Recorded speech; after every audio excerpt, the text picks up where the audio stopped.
स्वामी समर्थ. तुमच्या सर्व इच्छा पूर्ण हो. कट्टा सखी या चॅनलमध्ये तुमचं अगदी मनापासून स्वागत आहे. मजेतच राहा, आनंदी राहा.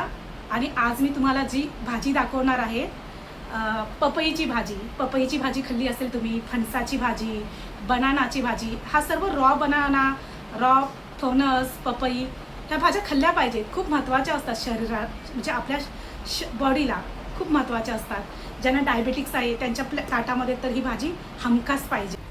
इथे मी एक कच्चा पपई घेतला आहे.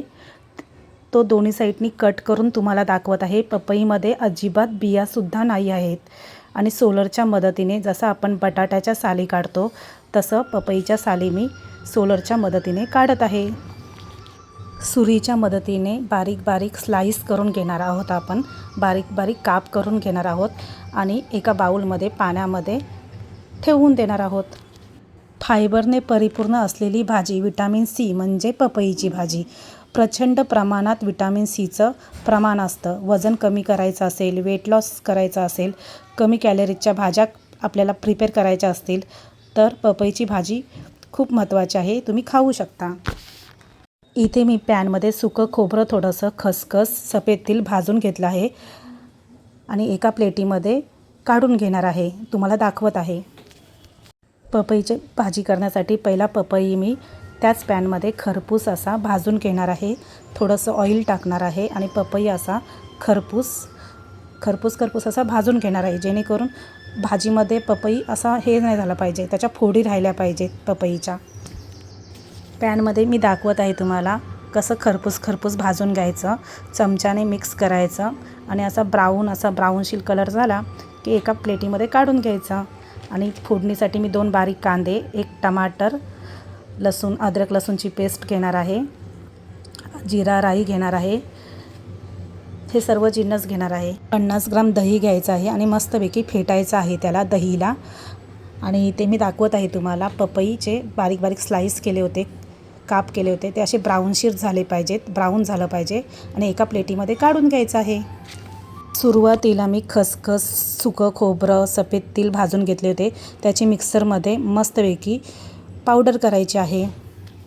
इथे मी गॅस ऑन केला, ट्रायप्लायची कढाई ठेवली, थोडंसं ऑइल टाकणार आहे, जिरं, कढीपत्ता, राई असं टाकणार आहे.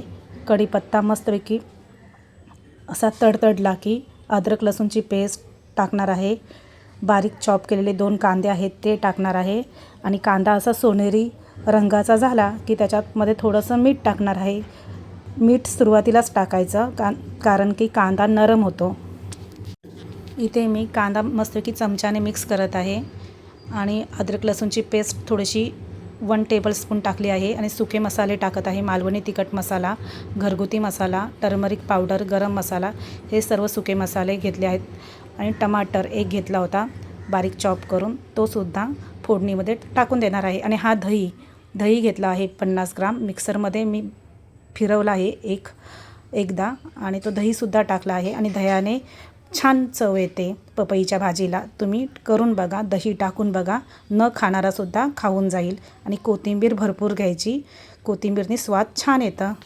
तुम्ही पाहतच आहात भाजीचा रंग चेंज झाला आहे दही टाकल्या कारणाने आणि मस्तपैकी सुरेख रंग आला आहे. झाकून ठेवलं मी.